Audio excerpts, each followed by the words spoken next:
I told this is Yeah, I was had to just check it to make sure. I'm like, yeah, make sure I didn't- this is my take on it, and I'll say this because I'm gonna stand on what I stand. And as the communication man, I'm gonna communicate this. I would say I'm healing out loud, and I don't give, sorry for my language, a flying pig's fuck who sees it.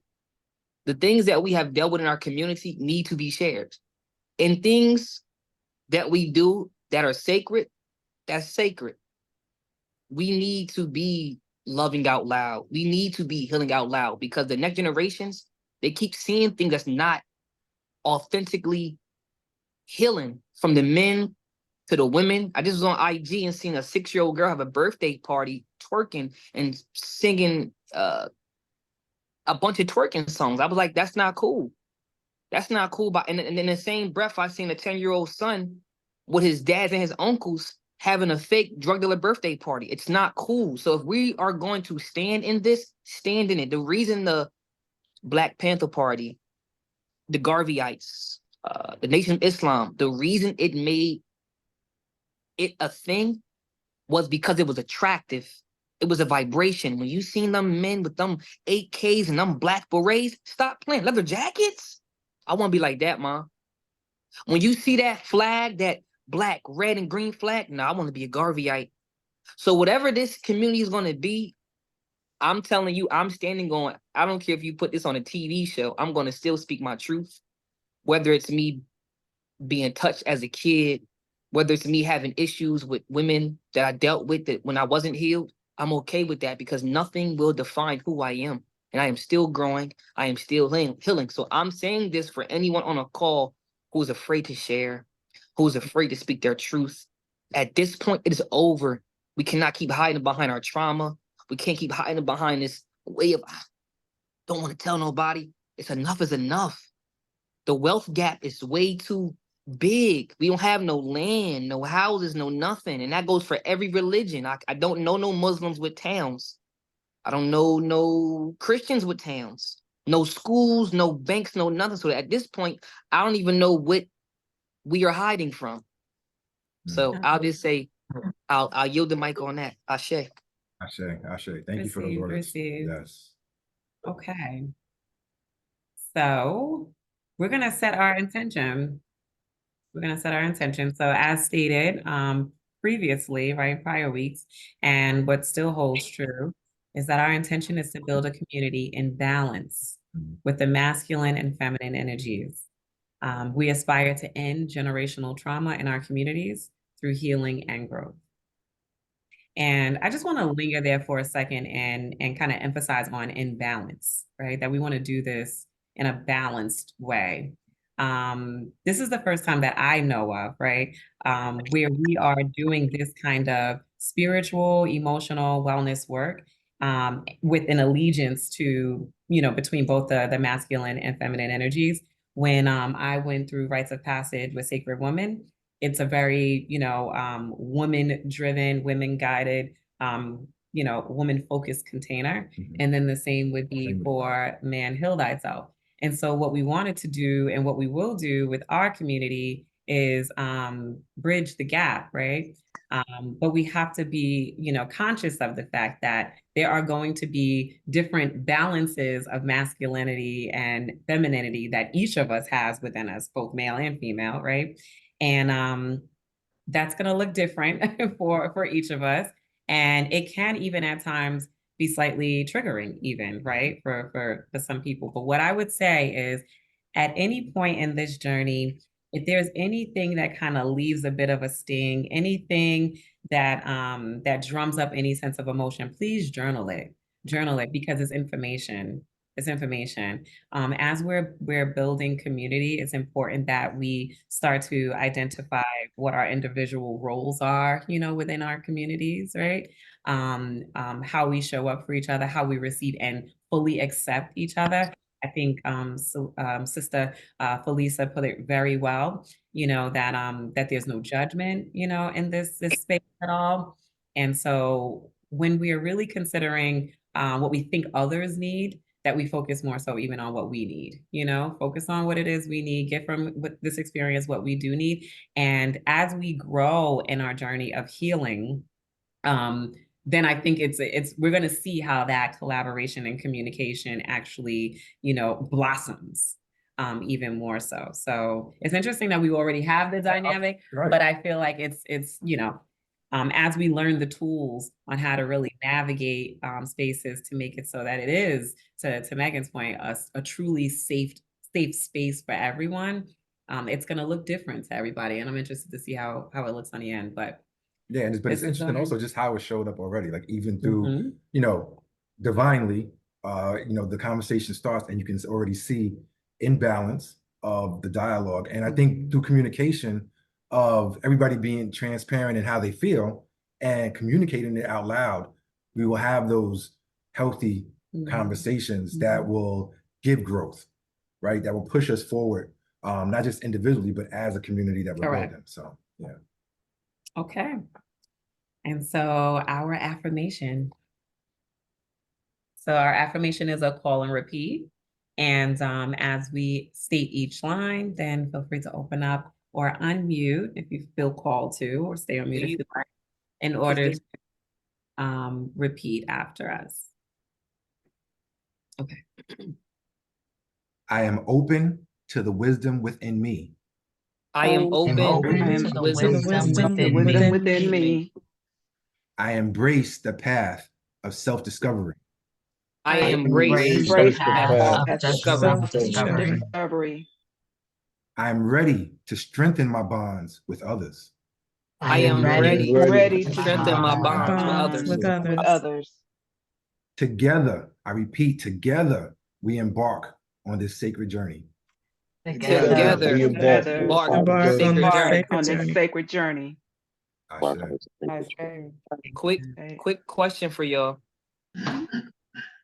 The documents that we are viewing on a call, are you gonna put these as PDFs into the chat so we can read these? Yeah, sure. That's actually a good idea. Yeah, we can do that. So that was also the reason for wanting to record it, so you have it there too. But for ease of use, yeah, I don't see any reason why we can't drop it in there for sure. Yeah. And how many pages is it, Miss Pope? I'll take a look. It's not that many. It's not. We can actually attach it in WhatsApp. It'll allow us to do that. So we'll and I'll you got a cover page for it? They come in here and look who the fuck in here first. Someone mute their camera. They talking. Mute your phone if you just hopped in. Miss Pope, what I'll do is when you do it, I got a printing company that I work with. I'll get it printed out, mail it to you as a book. Because if it's a book, we might can send it out to everyone. Oh, that's and awesome. And I'll pay for it. That'd be my community service token of appreciation for y'all doing this. I'll buy everyone the book as a PDF. Depending on if it's 12 pages, like $5. Yeah, Ashe. We'll take that too. I believe in taking all things to my ancestors and the Most High. So depending on how I'm guided and James is guided, to move on that. Yeah, it's great to know that you're that resource. So I appreciate that, Simon. Thank you. Ashe. All right. So we've already had so much discussion and it's about to get levels deeper. So the first chapter intro preface for both Man Heal Thyself and also for Sacred Women focused on these two themes that it's interesting because James and I were kind of talking about it. I have never read Man Heal Thyself and he has not read Sacred Woman, right? So we truly are leaning into each other's understanding of what we've learned and read in the space and then what we all collectively discuss. And so with James and I connecting about the experience so far, what we're finding is that this was the symmetry in both books for the start, right? So there's this experience that we're embarking on in terms of the wounded man, and then there's the experience of the wounded womb man or woman, right? And so just giving you a second to kind of read through what each of them is, or actually I could read it, right? So it's the wounded man represents emotional and psychological wounds that men may carry. These wounds can be the result of various life experiences, societal expectations, or personal traumas. They may manifest as issues related to self-esteem, relationships, emotional expression, and personal identity. Healing the wounded man involves addressing and resolving these emotional wounds to promote personal growth and well-being. And then there's the wounded womb man, right? So the wounded womb man represents emotional and psychological wounds that women may carry related to either our reproductive and or creative potential, right? This can include issues such as, and this is not, it's not limited to this, right? But this can include issues such as fertility challenges, past traumas, things related to childbirth, reproductive health issues, creative blockages, feeling disconnected from our nurturing sides or our softness, our creative sides. Healing the wounded reproductive and creative womb actually involves acknowledging and working through these wounds to restore a sense of empowerment, creativity, and self-compassion. So this is really the most concise way to really say what was, I guess, captured in both Sacred Woman and Man Heal Thyself between the intro and the start of the first gateway. And I would love to open it up, I guess, at this point, right? So we can hear from anyone who either what we've indicated here resonates in some way, there was immediate thought or feeling for you, or if someone who's actually read through any of the initial pages and had anything to share regarding their experience. Right, just really quick too. So I know for the men, I know we're gonna have our call tomorrow night to really dive deeper into what we read as far as in the first Arit. But if you, and I hope and I pray that you have been able to read some of the words from the first Arit, because as we start today, it's relative. Nothing starts, especially when you're reading the first Arit, unless it starts with us, kings. Kings, we are the family man, and that's the first Arit. And just really quick, I just want to say something. I dropped this in the King's chat, but I just want to read it really quick. The first paragraph of the first Arit says, the family man represents unity. Unity represents harmony. Harmony creates abundance. Abundance penetrates your deepest inner self in order to receive the Creator, to receive from the Creator what is needed in the present moment. But kings, poverty. Poverty is the result of discord and being out of alignment with the Creator and with yourself. Discord exists when the mind, body, and spirit are not unified and not in a harmonious balance. So again, that line says, for one to be the family man, he must establish an inner state of unity with his mind, body, and spirit. So kings, it starts with us. Because as we come wounded, it's up to us to heal first, inward, before we try to heal outward. Ashe. So, Jack Gracious. Yes. One of the things that came to mind was that we have to ask ourselves, do we want to be wounded or wise? And so everything that we experience helps us become wise.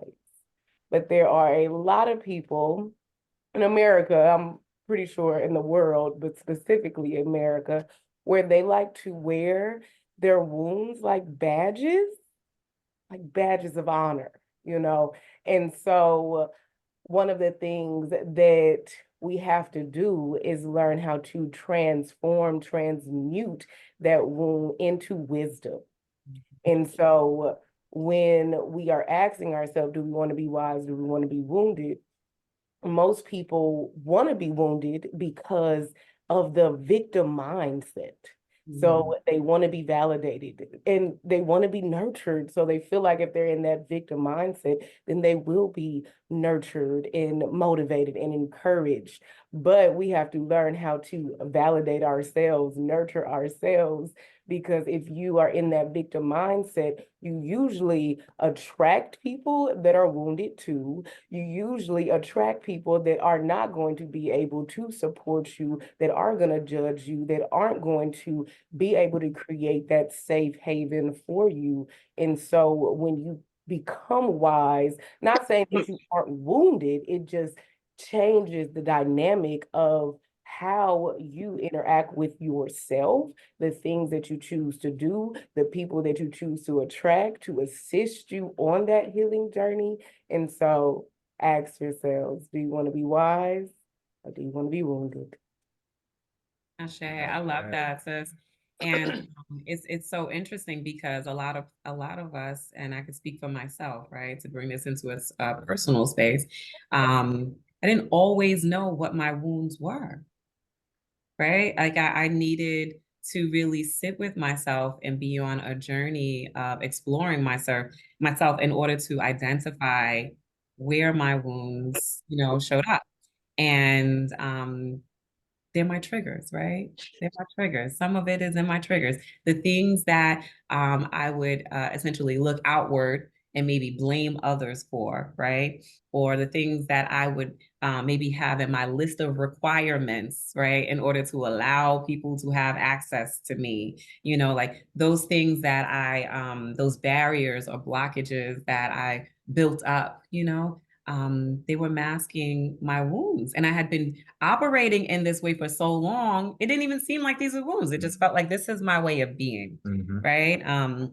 I go where I feel safe, and I'm not going to do too much exploration in those other spaces, But the reality is, in order to really see how anything works, oftentimes you have to pull it apart, And so it's the same for us. It's the same for us. Sometimes it's that breaking down, breaking up, pulling apart that actually exposes the inside so that we can really get to work on the repair. So I appreciate that, John. Thank you for that. Yes. You're welcome. I wanted to add one more thing that I just thought about. So a lot of people have their armor on, and it's very hard to heal when you have your armor on. And so you have to figure out a way to take that armor off. And one of the ways that I took it off was surrounding myself with people that were focused and devoted to healing themselves. They made it easy for me to be vulnerable, because one of the things that I had a very challenging time with was being vulnerable. Even in the Sacred Women program, they were like, "You're the most resilient one." And I'm like, okay, well, I do cry, just not around y'all, And so I had to learn how to take my armor off around, those sacred women. And it took a while, but truly grateful for that support. And now it's easier to be in these circles or this community and take off my armor. Actually, I never have it on anymore. But, it's easier for me to be vulnerable now because of those communities that supported me when I was deep and immersed in, my healing journey. Yeah, that's beautiful. And it's so interesting. So even for myself, when I think about what made me get to a place of emotional safety for myself, it was actually trusting my own intuition, realizing that even if things go wrong in some of these spaces, I trust myself that I'll know how to navigate it, and so yeah, so to your point, John, in addition to having community that gives you that soft place to land, it was also being able to be my own soft place too. Like you're gonna be all right if you gotta pick yourself up and walk out of here by yourself, Sanasia. You're gonna be okay. And then here's all the proof of the 100 times you've done that before. You know what I'm saying? So yeah, I received that. And 7, see your hand is up. Yes. Mm-hmm. So when you read the Wounded Man, it took me back to a few different places. When I first decided to take this journey, I was already on the journey. And my mom, at the time, the woman I was engaged to, my sister, my brother, they all asked me, what would you like for your 30th birthday? Mm-hmm. You're turning 30, what would you like? And I told them The only thing I desire is to be a better version of myself. And hold on.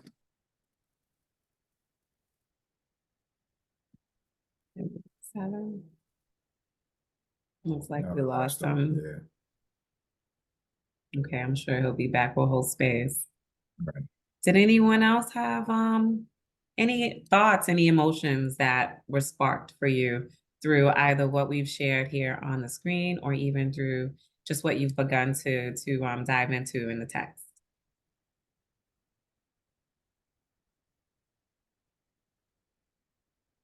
Okay. Okay. Okay. So when we think through, those wounds, right? The wounded man, the wounded woman, and the impacts that that the wounds have on us, we can break it out two ways, right? So there are the impacts that we have that are on ourselves as individuals, and then there's the impact that happens within the relationships that we go into.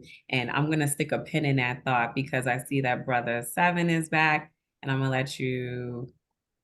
Is he back? Yeah, he's back. Okay, there you are. Yeah. Okay, brother Seven, we were holding space. So if you'd like, Yeah. Thank you for holding space, and I appreciate the Most High for allowing me to teach me the lesson last year to be anxious for nothing.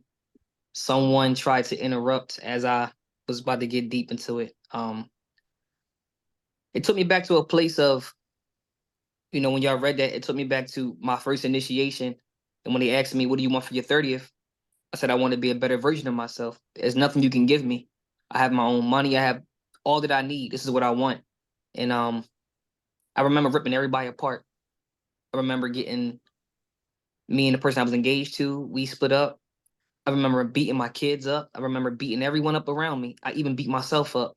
And I was so wounded and so angry, and I did not know how to express that or contain that anger. And I still deal with issues of anger. And when I finally did get to ascend, I put on like all these different masks, and the masks were unaware that they even were blocking themselves because I did not have the experience in the field. And I learned this in Wellness Warrior training. Supernova Islam said, you will get G checked. Oh my. I got G checked for the last 2 years. It's been G checking me. For the last 2 years, it's been checking, excuse my language, checking the fuck out of me. It's been ripping me apart. It's been pulling me apart. It's been so much, but it's been beautiful at the same time. And I had no clue I had a mask on. I had no clue that even after I got done with Ascension, even after I got done having the herbs and all these different things, I still was not doing the work daily. And I would try to judge people and try to pick at them. And the whole entire time, picking at them was picking at myself, because then every time I would do it, the universe would put a mirror to my face and say, look at yourself. And it was beautiful. It has helped me to become the lover man. And I want to read a page right fast. Well, a passage from Man Heal Thyself, because it made me think of hearing the wounded man again, and then seeing, I never read Sacred Woman, and then seeing what the woman was. It's a direct reflection, and one of the biggest triggers in all my relationships is communication. Because I am very, very open to communicate, I am very, very vulnerable. A woman cannot use the fake narrative that, well, I need a man that's going to communicate, and I'm him. So now what are we doing? We're going to talk. We're going to talk it all the way out. I don't care if it's a piece of something on the floor. How did that get there? Well, I don't know. We're going to talk about it. And it's also about discernment, picking and choosing your battles, because I learned about myself in the field by going to war.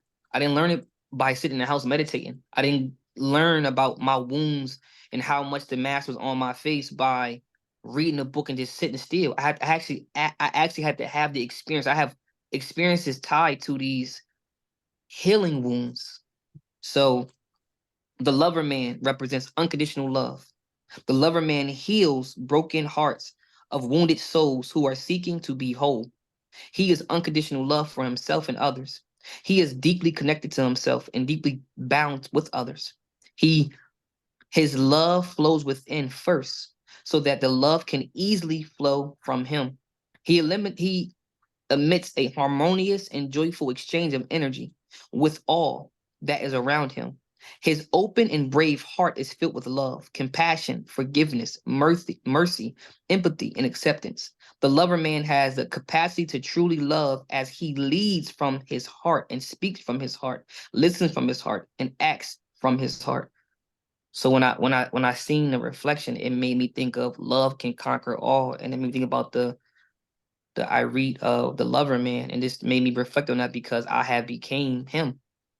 And Yeah. sometimes people believe, keyword, they believe they know love, but they have no idea what love is, because you can't love yourself. How can you recognize when I'm holding you accountable for what you say, and then you come back with taking what I said personal because you're not accountable for how you love yourself? If I'm with a sacred woman and we both agree to go on this journey, we both walk, we can't be arguing about, hey, you take a wellness bath last night? No excuses. Why? And that's just how arguing me, because I'm holding you accountable for what you said you were going to do. And I'll say this: the toughest relationships are the ones that need the healing. The tougher relationships are with the healers who are healing with the healers, because healers need love too. Ashe. So the Ashe. So that I felt that too, right?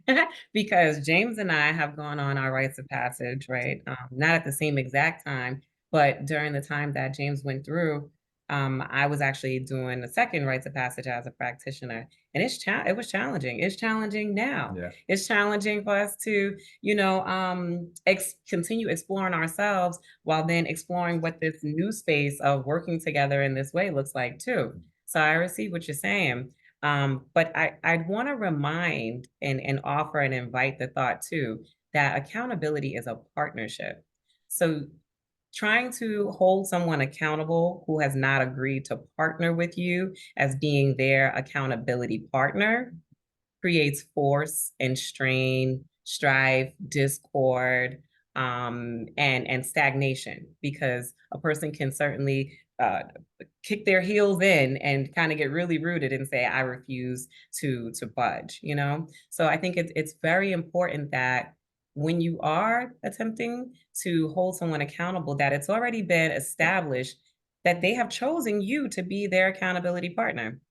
I'll be honest, when I was going through Sacred Woman, I had an accountability partner that was actually another sacred woman who's going through, right? So it's the sisterhood of Asta Nebbit as it refers to in the text. And so there's a sister who is journeying alongside me, and the two of us have an understanding of where we are in this space that we're traveling, that James may not have immediately understood because he's not going through the journey in the way that I am. And until I get to a place of where I can really express and articulate what's happening, within me, what I'm experiencing emotionally, physically, and otherwise, in order to really make it clear for him, it could be very difficult for him to really be my accountability partner. So we didn't have that. No. We didn't have that, but I'll just be honest, right? And I love so much of what you said, Brother Seven, because even as we look at what's on the screen here, right, in terms of the impacts to individuals, and then the impact on the relationship as it relates to being a wounded man or a wounded woman, some of the things that Brother Seven mentioned, right? Like parenting challenges, so the sacred relationships that we are navigating are not just exclusive to our divine mate. It's also all of the relationships. But looking at the listing here, so in terms of individuals, there's emotional distress, there's self-esteem issues. Sometimes there could be difficulty in expressing emotions, having personal identity crises, right? And to add to that, what we mean in that space is some of us are still exploring where there are masculine tendencies, right, in our way of being, and where there are feminine tendencies in our way of being, and what the right balance is for each of us, because we all know, whether you're male or female, we house them both. And then there's reproductive, health challenges, because from what we know, right, our body chemistry, whether male or female, is what it is from birth. And everything that we're experiencing throughout our life cycle, that's being absorbed into the cells of our body, is housed into our reproductive organs. And our ability or inability to navigate our emotions, or our blockages, whether they be psychological or otherwise, it impacts that, right? Whether it turns into something like prostate cancer, or it turns into something like ovarian cancer, cancer. It's really the energy that's being locked into those spaces throughout our journeys. And the text dives way deeper into it regarding that.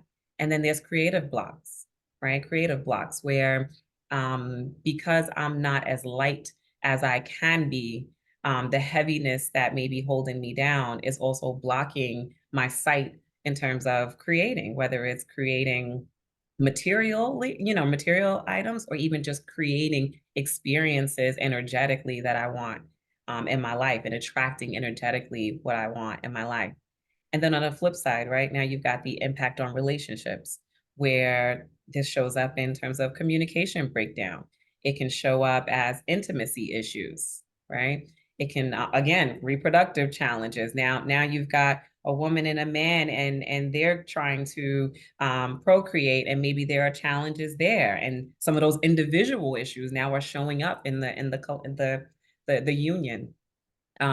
Role expectations. So things like James and I talk a lot about modeling, like what was modeled for me about what it means to be a woman, and what was modeled for him for what it means to be a man, until we figured out and found for ourselves just intuitively what that is for us, right? So expectations, conflict resolution, parenting challenges, like Seven mentioned, right? Like when you are not in a space of balance, and then you're also a parent, it's an added layer of complexity.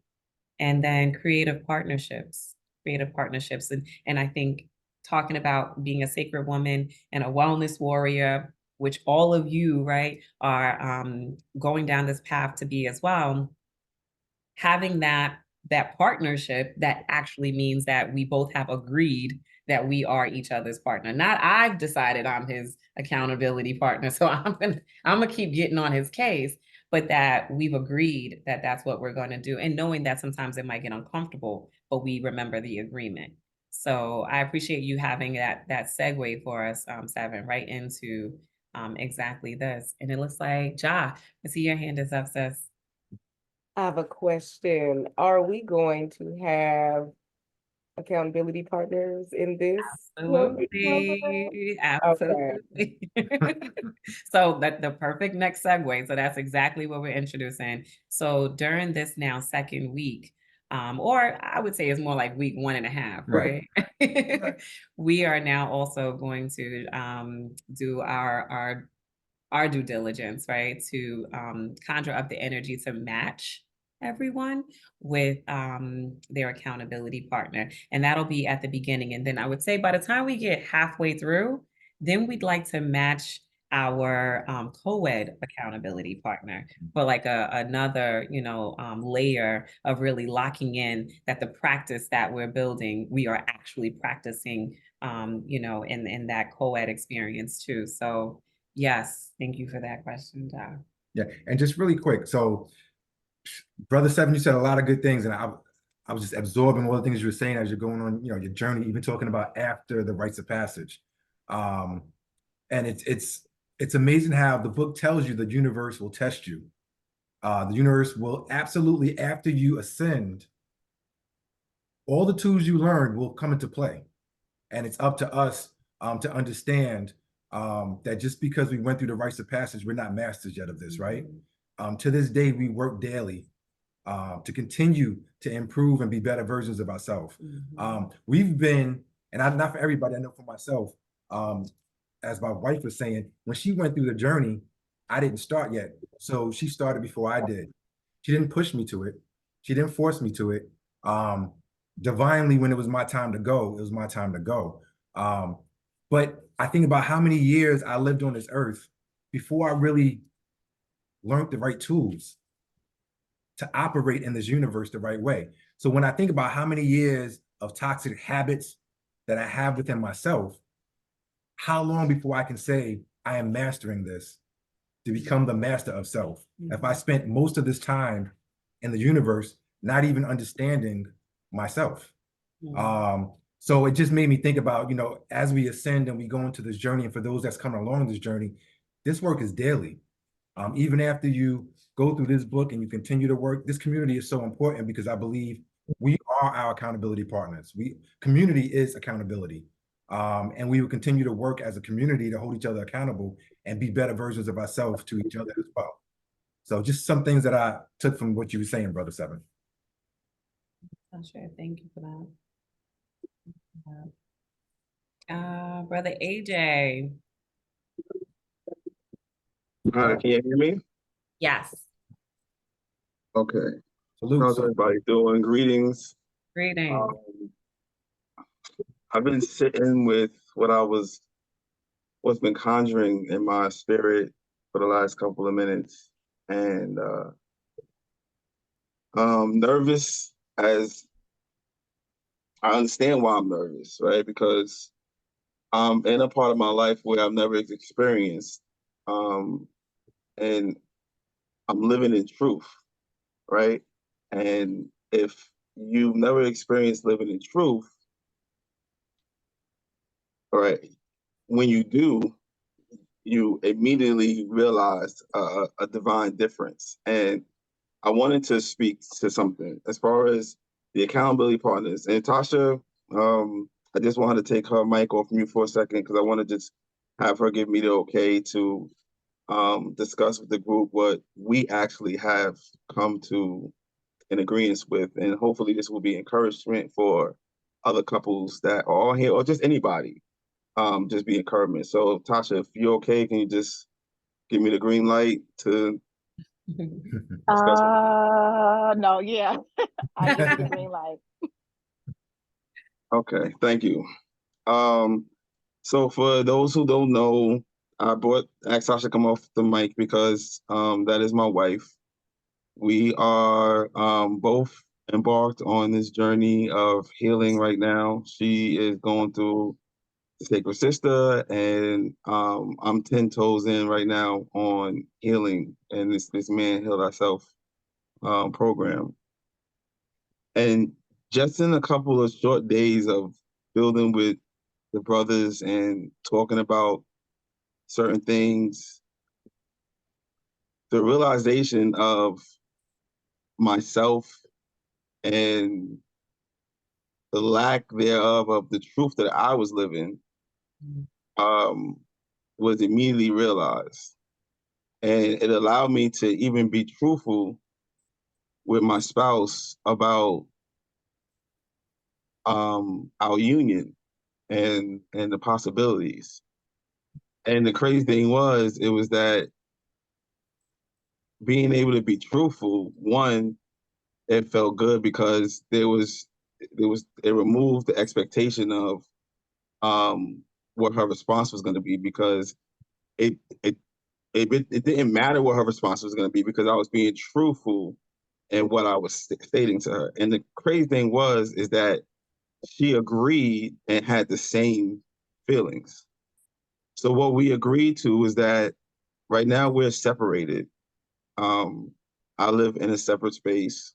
She lives in a separate space, and we're co-parenting, and we're doing a damn good job of doing that.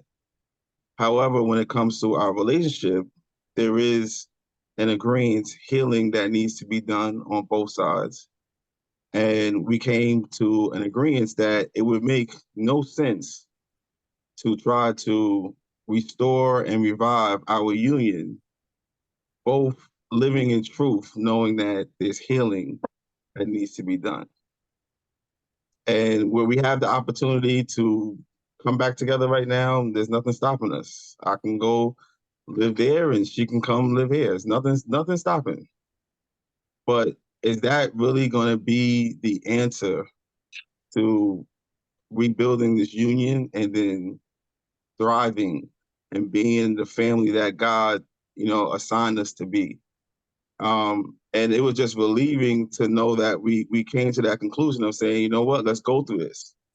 And the fact is that the truth is that, as I was told, and it was true, and she agreed, we can come out of this and realize that it might be better for us to go ahead and move along, right?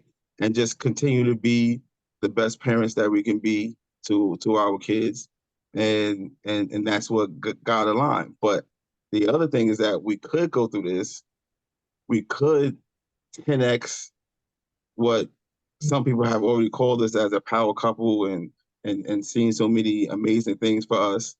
And we can use this program and be encouragement to other people. Our story would come, solidified.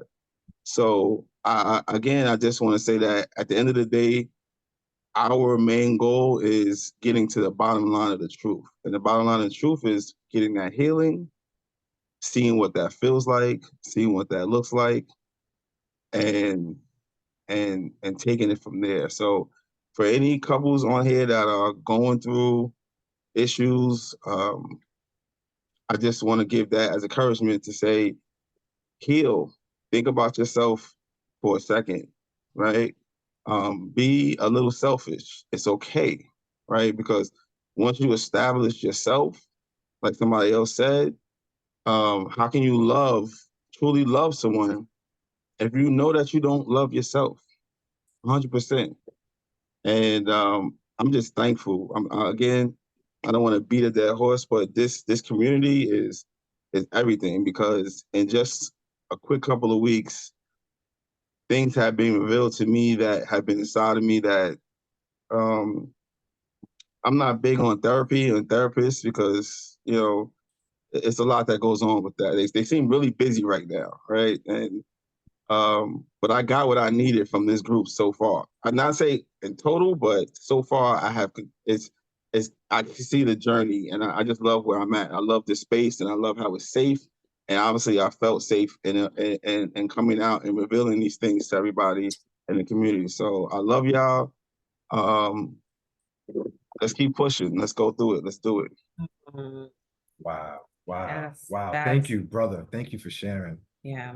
Wow. So, and like that is that hits my soul, right? Like your words of sharing and just understanding that until you dive deeper into yourself and really understand and heal, right? We all go through that. Tanasia and I trust we've been through our roller coaster peaks and valleys and lows, right? And this program, I also am a testament of making you have to look at yourself to understand who you really are, because a wounded man causes wounds for others. Abused man abuses. As we continue to look inward into ourselves, become a better version, then you really understand with your partner. I always commend Tanasia for loving me in my lowest version, because I was not a healed man. And there were many, many things when I look back at right now, I can't even believe who I was, but I didn't know myself. I really didn't never dive deep into myself. And wow, brother AJ, this short period for you to already start seeing things within yourself and just understanding what this is about and being able to articulate with your partner what you guys want out of your union, and be able to set a precedent for you guys where let's hold off on expectation. Let's just do the work. And we're here for each other in partnership, no matter how this turns out on the end, whether it means for us to be together or just be the best parents that we can be. I'm blown away, and I commend y'all for being able to even love each other enough to have that conversation, because that is an honest, truthful conversation. And many partners would not have that honest, truthful conversation with each other because of the fear of what would happen when they say that. So I commend you for being able to speak up on that and give it to the Most High that is going to work the right way by speaking those words and testament. It's a testament. So thank you for sharing those words. Yeah, it's beautiful. It's Wow. beautiful. And it's an honor for, this to be blossoming in this way, right? In this space that we're all sharing together. So many things dropped into my spirit about what you were sharing, Brother AJ, because even like James said, right? I feel like I was holding space before I really understood, what it really meant to do that, because I learned very early on the consequences of not listening to my intuition. You know what I mean? And so early on, there were decisions that I made that landed me in spaces that left me with traumas just because I didn't trust my own intuition, right? I know that it's a part of the journey, and that's the part that it served for me, was that it helped to really fortify my intuition. So even during times when James and I were not on the same page and not in alignment, or I was hurt and feeling like I'm not sure if he can even see that, you know what I mean, or understand it. There was this inside intuitional space that just kept saying to me, like, but we're so familiar. Like when James and I first met, I told my close friend, I was like, I think I met my husband. We had not had a conversation. Like I didn't know his name, but it was like just my spirit immediately like recognized his. And so then hearing later on, after we went on a date, right? And then we get together, that he had the same conversation with his brother-in-law, right? Immediately after us meeting. It's like that kind of really it confirmed that, all right, there's something here, and it's intent, right? And then so as we were going through our hurdles, I just had that inner knowing that, okay, this is part of the journey. This is the exploration. This is the discovery. I'm supposed to be learning something else about myself in this space. So when I finally got to rites of passage and got like real confirmation that this is how things have been done in our community for like centuries on top of centuries, that we missed an opportunity to maybe have our rites of passage when we're younger, like in a lot of indigenous, lands, the people actually have their rites of passage early on. So they kind of understand where they fit inside the community. We didn't have that, right? But our journey was intended to be this way. Mhm. And so we were able to reconnect. But it ties into what AJ was saying, because when you talk about separating, it can be really a frightening space, right? Because you don't know what that means. You don't know if that means it's forever or not. But one thing that we do know is that when we're unhealed, when we're wounded, and that person who we attract while we're in that wounded space is wounded too because of law of attraction, sometimes, right, the best thing to do is to just kind of say, wait a minute, you know what I mean? We've got to figure this out first. And then all things the same, if now we're going to become attracted again to the newish higher version of each other, then we'll be brought back together. Right. And if not, it's still okay, because we're operating at a higher frequency, and we'll be happy for each other when we find someone else that's gonna, maintain that higher frequency with us. You know what I mean? So I just wanted to say that. The other thing that AJ mentioned too, about truth. So I grew up in the church, right? I'm Christian. That's still my faith, right? But understanding the differences between spirituality and religion helped me also, right? Because in terms of truth. So truth, when you're in terms of a religion, the truth has already been defined for you, right? Someone has already, essentially hand delivered the truth to you. And then it's up to you to kind of balance your life around this agreed, criteria. But then on the spirituality side, it's about going inward and finding your own truth, right? So now you're almost creating your own, like guide, I guess, and documented journey. And that can be a lot more frightening, because you just don't know where that'll land you. But I really appreciate the share. Yeah. I appreciate that share. There's a lot in that one. And Tosh, thanks for giving AJ the go ahead. I love that he reached Yeah. out first to say, hey, is this okay? And so, yeah, thank you, Tasha, for letting him share. We appreciate that. It's a beautiful demonstration of mutual respect already. Brother Seven. The biggest energy I want to give a wellness warrior, Rue, to my brother AJ. I'm giving you praises, King, for having divine intuition and courage to be able to, this is the moment for my moment. You just dunked it and won the game. I really appreciate you. I respect you. I honor you. I love you. I appreciate your union and what y'all are dealing with and healing through. I truly, truly appreciate it because on this call, we are breaking the spells. We are breaking up the narratives of men and women. And I love it. And one of Supernova Islam's goals within our Wellness Warrior rites of passage is to change the narrative of man. And Brother AJ and all the brothers on here, that is our goal. I just want to give you thanks and praise. We appreciate you for that. And anyone, and I'm doubling down on what Miss Pope said. If anyone is in a divine union right now that is going through some cloudy, some storms, hold tight.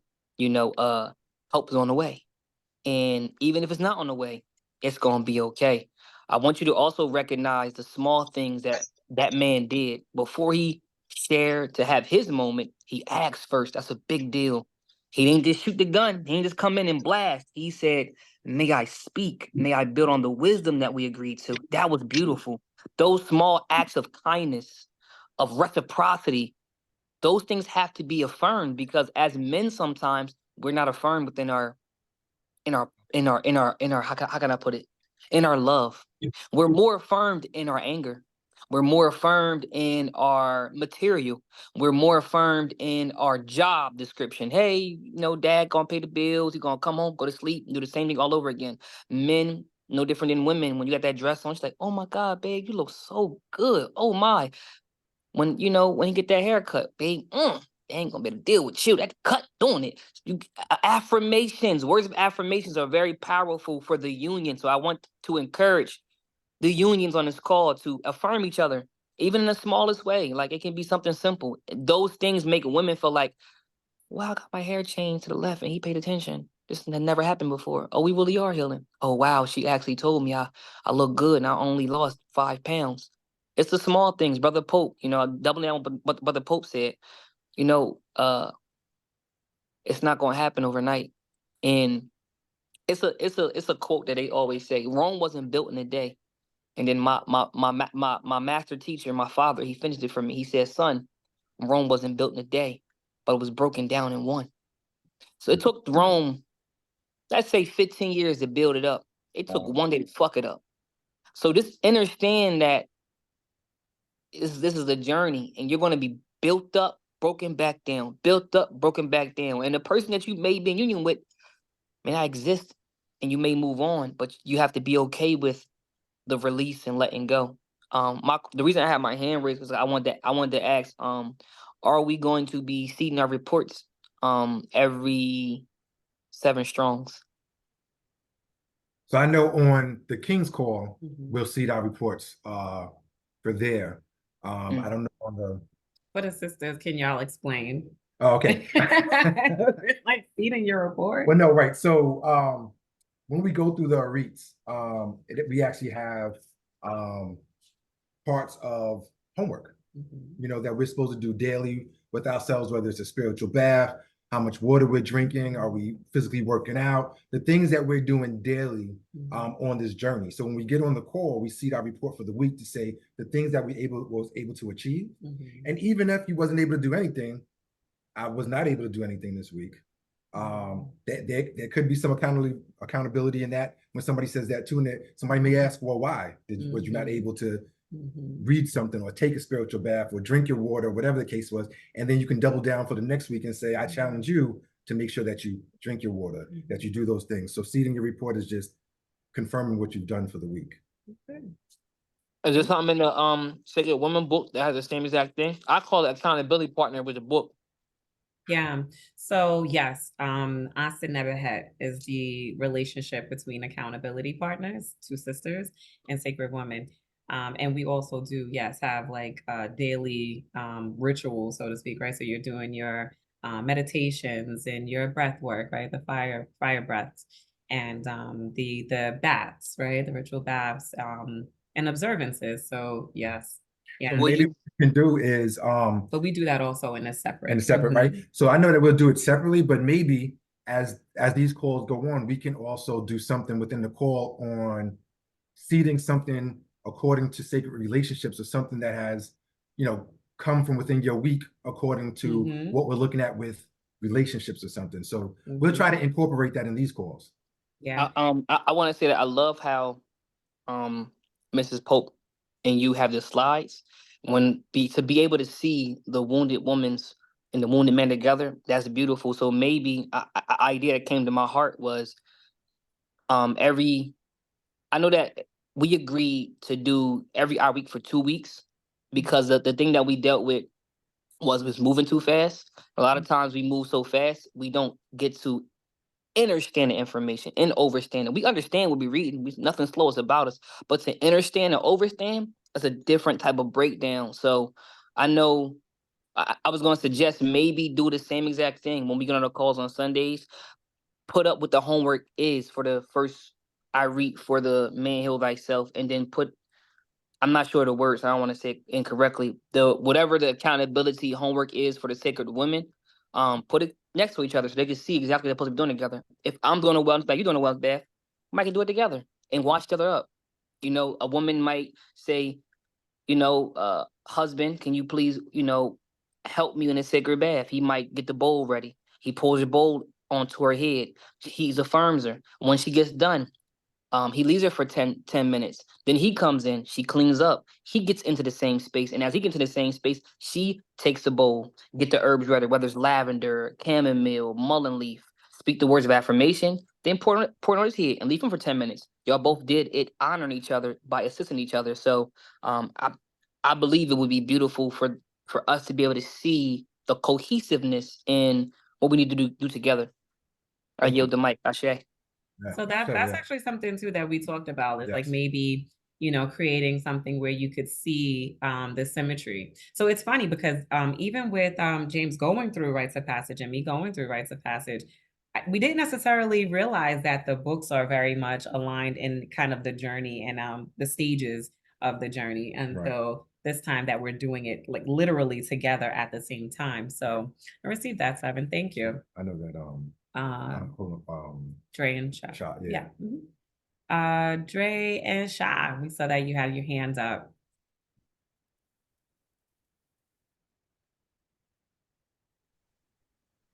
No, so I just wanted to give encouragement to Amadi and Tasha as well. I'm sorry, AJ and Tasha. Gotta get used to that. And also share for even with us, me and Dre. Honestly, conversation has not really been too extensive between us. Most often, with having children going to work every day, small kids at that, it seems like attention is always elsewhere. It's on work, it's on the kids. It's okay, now we got to get ready for bed. Somebody's trying to get just a piece of alone time for a moment or two before the routine starts again. But since having just having the books here, we are not anywhere near completed our reading. However, even just starting, it sparked communication back within the relationship. Even the journal prompts, we're doing that together. So we get to see, well, he'll answer his, I'll answer mine, and then we'll share with each other what came up for each of us. So it's just sparking more communication and that intimacy that was missing most recently. Wow. No. Thank you for sharing that. Wow. Yeah. I love that. I love that. And it's because too, like you both by just by way of you being a part of this, there's an agreement already that's made, right? To set an intention to elevate. Right. to elevate the frequency in the relationship. So even just that agreement is adding the energy, Right. into the space. So I love you sharing that. Thank you, Yes. Sha. Wow. Wow. Thank you. Yeah. And Warren and Letitia Bryan said, that's amazing, Sha. Thank you for sharing. Yeah. They said, yeah, Thank Sha. you. Okay. Thank Yeah. you. And Alicia. Sis? Alicia, are you able to hear us, sis? She might be stuck on, maybe stuck on mute. Alicia, let us know when you're back. Let us know. All right. All right. So it's interesting how even that was a segue, I'm right? here. Oh, here you are. All right. Hello. Hey. I don't know what's going on with my mute. This is always my issue. Monday, same thing. But greetings, everyone. I just wanted to share a little bit of what Brother Seven had mentioned. When I decided to join in and say, okay, this is what I want to do with my husband and I kind of made the decision for him, just because of what I've experienced, what was shared through Tanasia, through her journey. I was always drawn to say, okay, this is what I want to do, but I know, and all in good time, it had to be the right timing. So when this couple's gift came across my page, I just clicked without even thinking. And I never discussed it with my husband. I just kind of said, hey, you want to do this thing with me, And he said yes. And he didn't even think about it. He didn't know what he was getting into. He just was like, okay. But with that, I didn't know it would be Man Heal Thyself and Sacred Women, like a separate thing. And last Sunday we sat in together, and I was blessed by it. And I asked him, what he, thought, and he had very a minimal response. But I know my husband, and he just was like, it was cool, it was cool. But with that, my point is, he was just like a fish out of water. He doesn't know what it entails. He doesn't have a clue about any of it. I, on the other hand, dove and got my audio maybe a year ago and have been listening to Sacred Women for about a year now, off and on. And now I have my physical handbook, and I'm all in. My body, spirit, I'm in. And with that, he sees that, but again, he doesn't know. And I haven't explained anything to him because I want it to be organic for him. So my third day of my sacred bath, he was noticing, and I'm not a bath person. I love a good old hot shower. But when we purchased this home, I requested to have a nice bath by the window, and he did that for me. Not knowing, and I barely got in that tub. It was just for me, beautiful by the window. I loved it. Not knowing now how much use I will make of this tub. And so my first day, I drew in my bath, and he was a little bit shocked, a little bit surprised, like, hey, what are you doing? It's like 4 a.m. What are you doing? Right. And because it's in the middle of our bedroom, it's no privacy. So I'm just doing my thing. I lit my candle, put my oils in, and did my prayer and affirmations and everything. Got in my bath. He went right back, laid back down and did what he needed to do. Second day, same thing. He was like, oh, okay, this is a thing. And he didn't question anything. And then the third day, I woke up to my bath already running. Blew my mind. My husband started my bath for me. And I was so emotional, but I didn't express that. I just thank him after everything on my way to work. I thanked him for his support because he doesn't know in detail this journey. I haven't explained anything to him, but he chose to support me. And again, today, I have a little joke behind it really quick. Again, he ran my bath for me. But this time, when I stepped in, it was cold. And really quick, I thought to myself, did he make this bath cool so I can get out quicker and get back in the bed? But then I said, no, because he had to go to work anyway, very early this morning. And I said, no, and I did what I needed to do to stay there, stay in the tub and sit and just reflect and, get in my alignment in my space. But I just say that to say, yes, the support of a partner is a very big deal. And I just want to give him, and I'm not sure if he's on. He said he was on and his phone was dying and then he was going to come back on. I'm not sure if he's on, but I just want to say, yes, it matters to have that support of your partner, but to also have the vulnerability and be transparent and the truth of one's feelings and giving each other space to be and to become. So I say that with gratitude, yes, and to affirm what Brother Seven was saying. It is important. Thank you for this space, and I'm so grateful for it.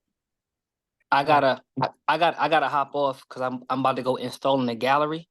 I want to say thank you to everyone for holding space for myself and for everyone on the call. And before I get off this call, a few things I want to say.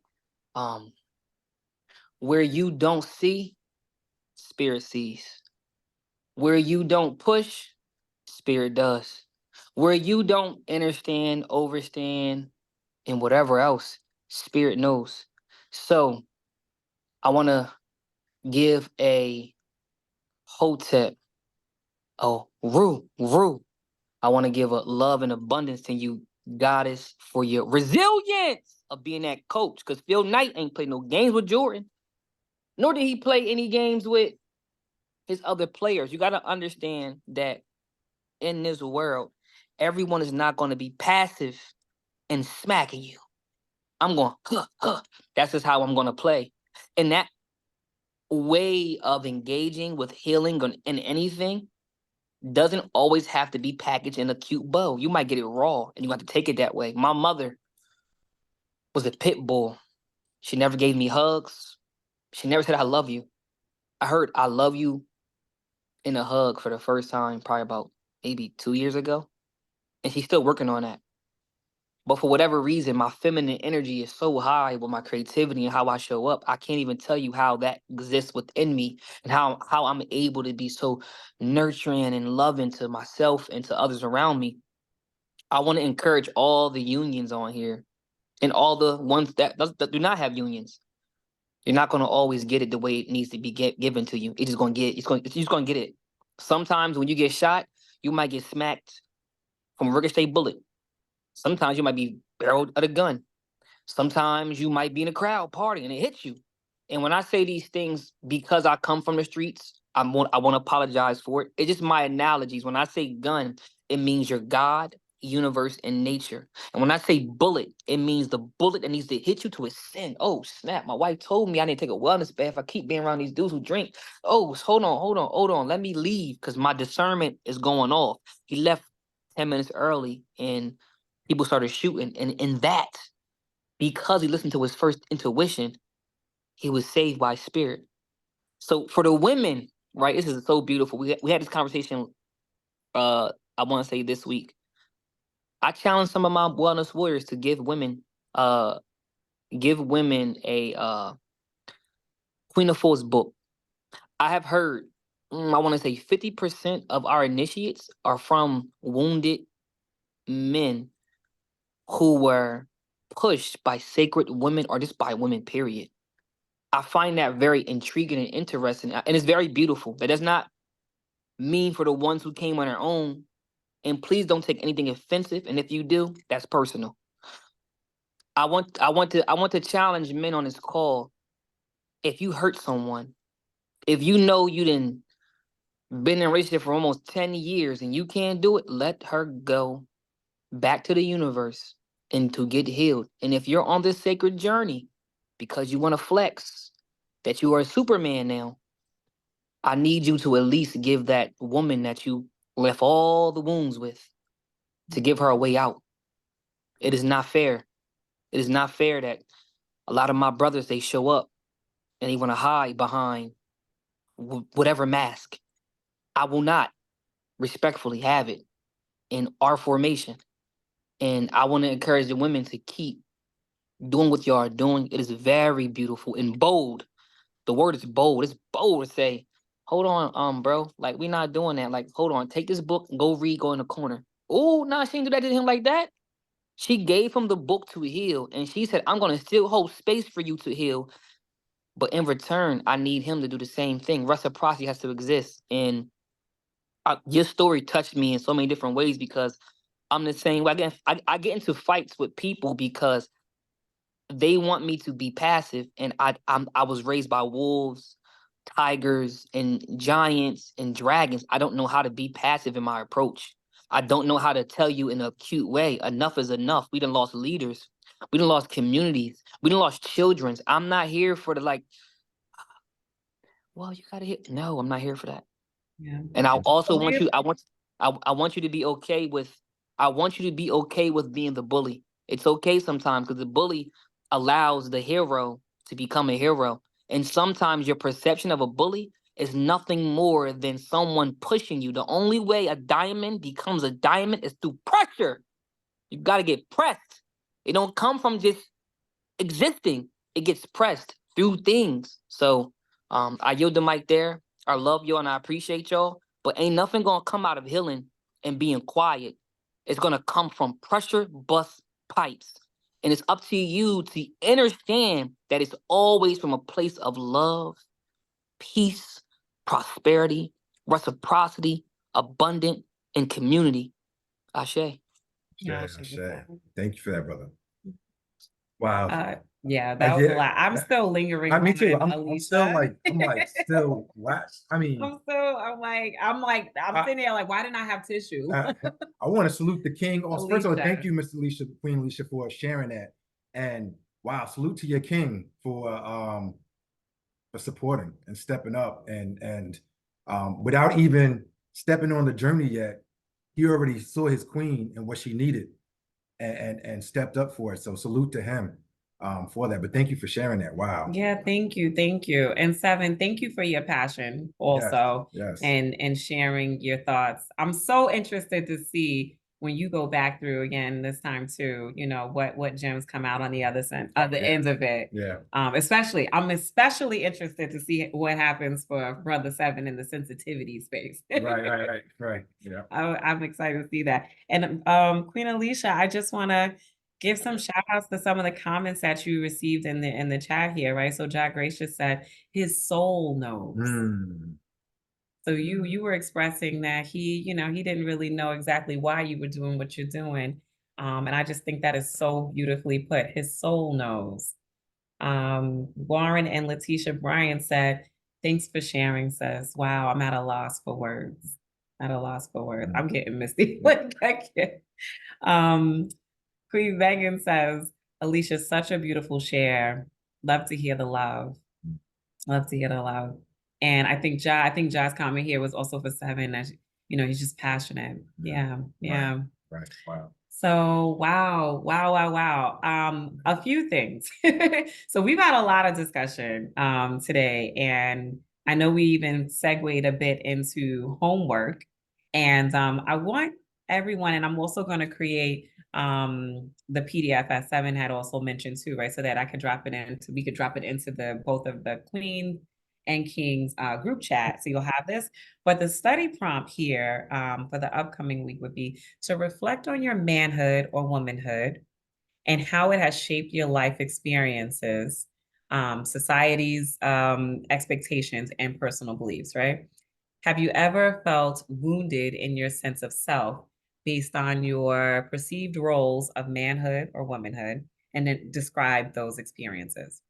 The other part of that is, are there past wounds or experiences that you believe may have contributed to either creative, emotional, or psychological blocks for you? And this is an item where we just really want to, you know what, and I'll go back to this again in case you didn't get a chance to screenshot, or if you wanted to do that, if you want to screenshot or take a picture. All right, but it will be added to the chat too. And this capture here is really to shed light on the fact that our wounds show up in all of these ways, right? So role expectations, emotional distance, fertility challenges, reproductive and intimacy issues, creative blocks and relationship tensions, all of this, right? Communication breakdowns, creative competition in personal or professional partnerships, right? Like if that's coming up, parenting wounds, co-parenting challenges. Like this is not, inclusive of all the ways, but these are a lot of the ways that our wounds show up. And then there's more homework. And so 7, I think there's some alignment here, right? Because this speaks to what you were asking, or maybe even challenging some of the brothers to do. But this is a homework assignment for all of us, James and I included, right? And that's to write a letter to yourself. And you can do one or both of these, whatever your spirit is feeling drawn to, right? But write a letter to yourself, forgiving yourself for the things that you've had to either learn or unlearn throughout your life experiences. The letter is called for in both books as well. And then also thank yourself for the courage and the fortitude that was needed in order to withstand the lessons and apply them moving forward. So that's one letter. The other letter is to write a letter to someone, expressing your gratitude for the experiences that you've shared, whether it's your mother, your father, your sibling, your cousin, your neighbor, your significant other, an ex-significant other, whoever that is. Express your gratitude for the experience, because no matter what the experience was like, there is some nugget of a lesson, right? And a gem that I'm sure came out of it for you. And then acknowledge your own part. Acknowledge your own part and express your acceptance of the lesson. If you feel like there's more you're feeling called to do in that, so be it, right? And so it is. But really just acknowledge your own part in whatever that expression was that you shared, and then accepting that this is the lesson. This is the lesson. Anything to add to that, Ben? No, like you said, it's something that's in our books for us to do as well, kings and queens. But I know this part it's a very important part to sit with yourself and just really sit back and think about the homework itself. To forgive yourself, to forgive someone else, thanking yourself, right, for having the courage and the fortitude needed to even go through the lessons that you did and be able to move forward.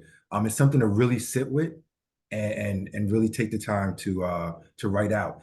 I know like journaling is something that's very important that my wife continues to talk to me about, because being able to sit with yourself and write out your feelings really helps you grow.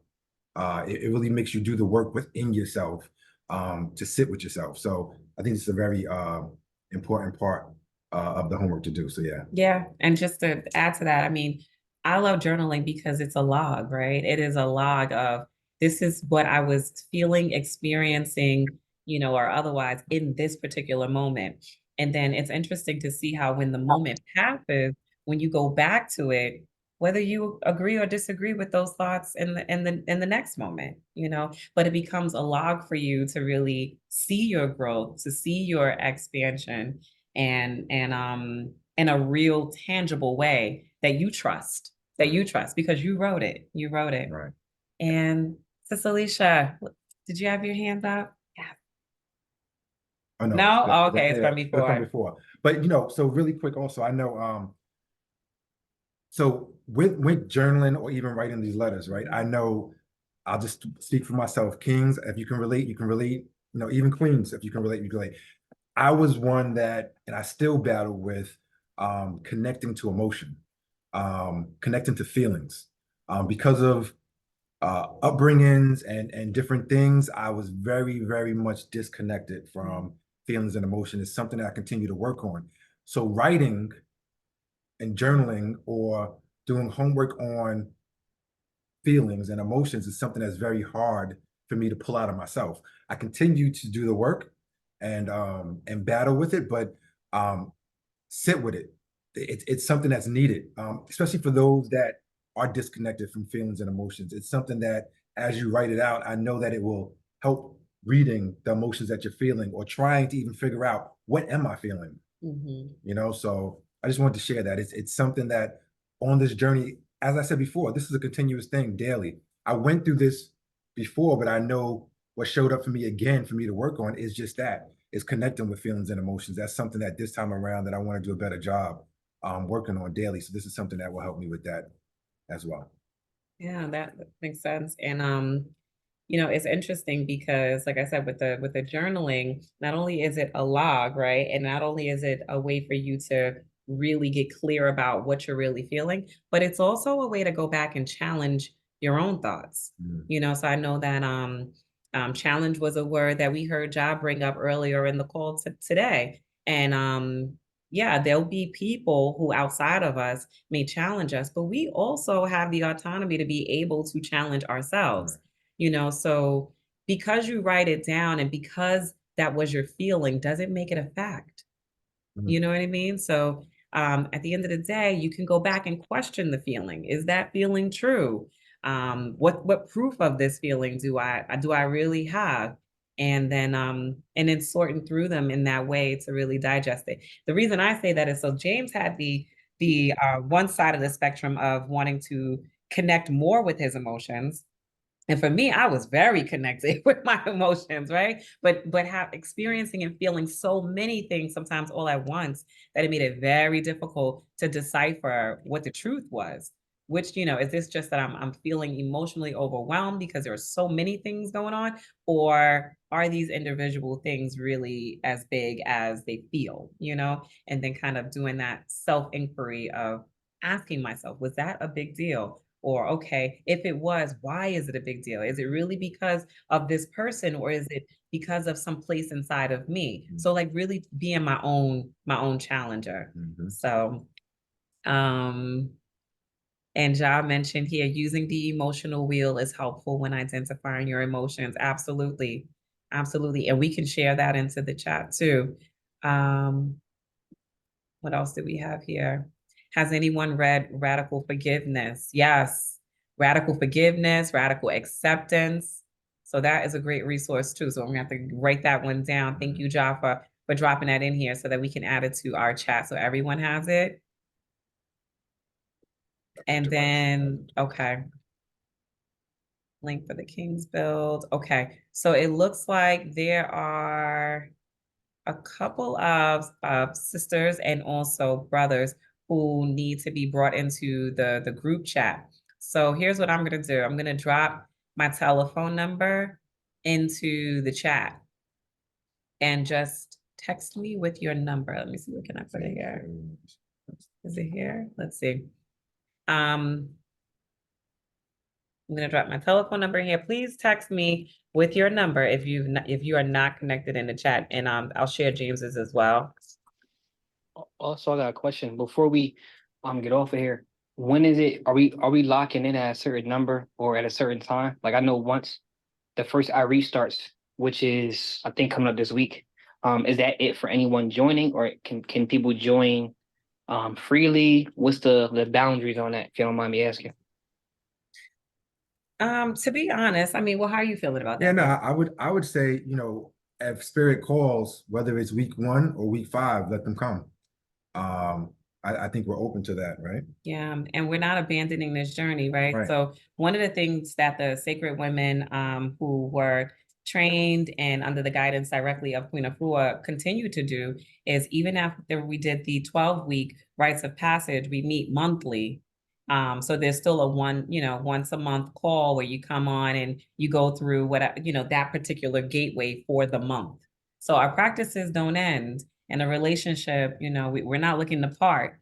So yeah, if there's anyone else that wants to join the container, that's okay. Realizing that, that they're entering at this point, they'll still have an opportunity in the future to kind of go back through.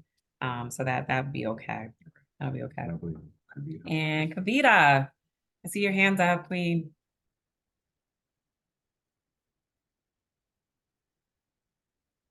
Kavita, can you hear? Hi. There you Hi. are. Okay. Hi. Hi everyone. I was traveling. I just got home and I just wanted to say hi. And I wanted to add to what you were saying about the journaling. And I just want to say that today's society, we have a little bit of monkey mind, and I know we can all relate to this experience of having a thought and then needing to go on your phone. But as soon as you unlock that phone, it's like you forgot what you're going to do. Who were you going to text? What were you going to do? What were you going to research? So I just wanted to say, because most of us here, I believe we all experienced school and we had to write in some form or fashion, whether that be our name, the date, the title, the teacher's name, something, right? And I just want to encourage everyone, if you are struggling with this idea of writing something down, to really look at your inner child and ask, hey, what happened? Why didn't we want to write? What in us was grieved in a sense, or what in us was corrected that the teacher didn't understand, and we carrying that till today, that we don't have access to our own thoughts on paper. When you write something down, that is the physical manifestation of your thought. Do you know how powerful that is? To have a physical manifestation of what you're thinking. That's something our ancestors have done, right? They found ink, they found something, they wrote in the sand, they did something. And I just wanted to just say that. I needed to just say that. And also, my parents, a mode of communication that they use is writing, right? My parents cannot hear, so they have to, ever since they were little, they were communicating with their parents and with hearing people just by writing it down, And so I'm encouraging you guys to try it. Just be deaf to the world and hear yourself and write it down and see how that feels, and just really tap into your brain, and don't be scared of it anymore. It's your thoughts. And I just want to encourage you guys and let you know that journaling is extremely powerful, and it's your own Bibles, it's your own data, it's you in a moment captured. And I just that was it. So thank you for listening. And yeah. Thank you for that. No, I'm Wow. glad you were able to hop on and Yes. share that. That Thank you was for those beautiful. words, yes. And it's so true, right? A physical manifestation. That's exactly Yeah, what it is, yeah. Yeah. And you're absolutely right, Kavita. There's so much that we've learned about all indigenous people in so many different lands. And everybody figured out a way to document things, right? To write it down. And we're grateful that they did, which is how the wisdom was shared. So I love that. I love that. And even when you discuss the opening of your phone and then immediately getting distracted, right?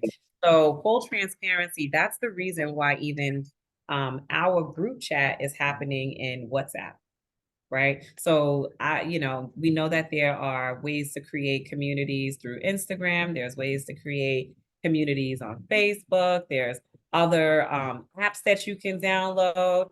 But we wanted it to be a space where you went into and it had as minimum distraction as possible. I feel like you said, right? If I go into Facebook, even if my mind is set that I'm going into a specific place, I can immediately become distracted by, whose birthday it is and all these other things that are going on. So there was a ton of intention that went into keeping it so simple as just being into in the WhatsApp chat. So yeah, thank you for calling forward that thought. Absolutely. Thank you. And Ja Gracious. I was just gonna add to that, if you don't have the time or the pen and the paper, you always probably have your phone. So use your notes, or my favorite way to journal is the voice recorder because I love to talk. And so That's James.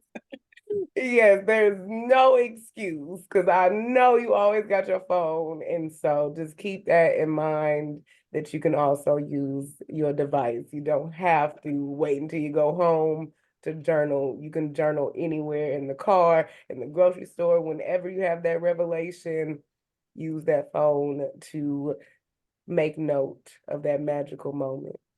Absolutely. I love that. Thank you. And that's confirmation, because I was just saying that earlier. We was talking about journaling, and I'm like, the crazy thing is I used to be a writer, but I think my mind now, I need to get it out so fast. I can't write as fast as my mind is going. So we was just saying that earlier, that audio is something that I will take advantage of. And believe it or not, I'm a talker as well, even though I'm staying reserved here. Trust me, anybody that knows me knows I love to talk. But thank you for that. That's confirmation. I received that. Yes. Thank you for that, Ja. And it's so funny you say it too, because okay, fun fact, I text message myself more than I text anybody. Like I literally have my own phone number stored in my phone and I text things to myself. And then later on, I go back and I read the text and I'm like, I'm like almost my own best friend in my text. You know what I mean? Like I enjoy whatever that awareness was that now my past self has shared with my current self, So yeah, I love that. I love the idea of that. So thanks for sharing it. And wait, Abadi said, I swore it was just me losing my thoughts. And then Tasha said, I keep a mini notepad in my bag in my car. Voice notes are great too. Use them to record affirmations to listen to as well. That's dope. That's dope. And Ja, I see that you also put radical acceptance and forgiveness into the chat. Oh my goodness. Could you drop it into the Divine Collective? Because that's a gem. Of course. Okay, thank you so much for that. You're welcome. And all right, we have homework. Do we have any other hands up? Let me see. In terms of bringing us out. So I just want everyone to know that our intention is for us to start as close to 3 as we can, right? James and I are always on, at 3, but we want to give time for everybody to roll in, but we want everyone to be in the container. So we want to try to start as close to 3 as possible. And then our intention is also to end at 5, right? We have cleared out our evenings, you know what I mean, on the back end of this, so we can always stay on if anyone needs to stay on, barring any, urgent concerns that we may have. But if anyone needed to hop off at 5, respectfully, we receive that, and that's okay. Just want everyone to know that that's really that's the time. So it's 3 to 5, and I guess we can get started with our affirmation as we lead out. Oh, Jasmine, feel free to speak into the call. I'm sorry, this wasn't working. Hello everyone. I just wanted to say, I know a lot of people see me cooking, but I heard everything, and I am honored to be in this group and to learn from you all. And so I just want to say thank you. Thank you for that. So grateful to have you here. Yes, very grateful. That's good. Thanks. And it looks like Dre said, my journaling might be the worst. If anyone needs work, it's me. I don't know about that, Dre. AJ said, I bet you $5 I got you beat. We got work to do. We all do. Plenty of accountability on here. Yes. Okay. All right, so we're gonna close out.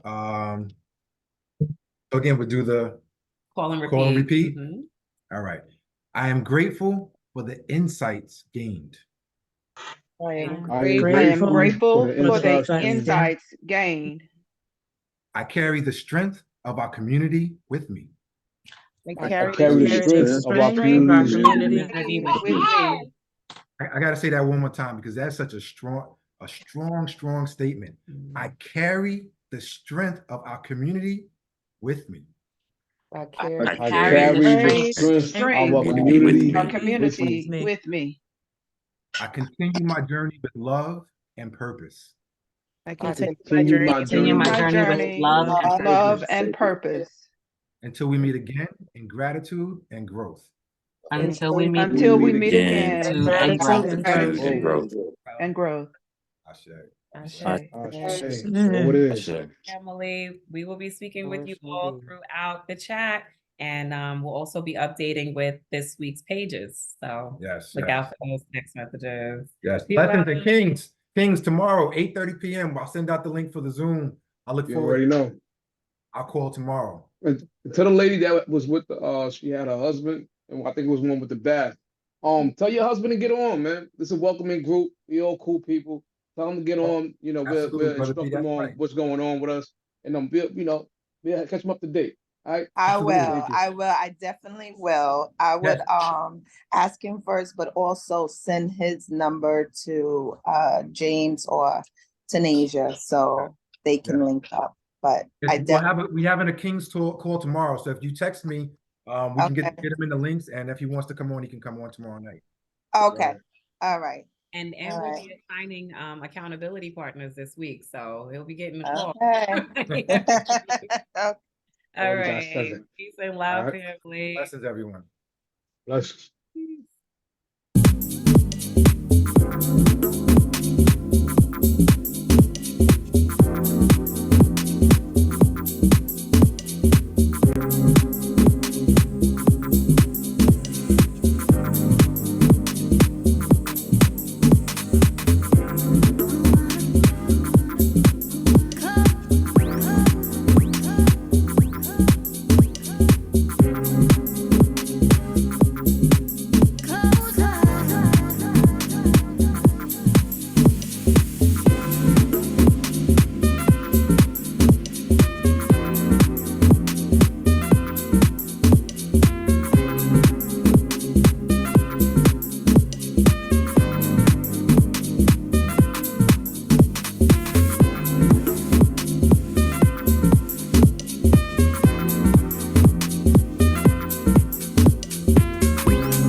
It's amazing how in such a short time that people feel and see, that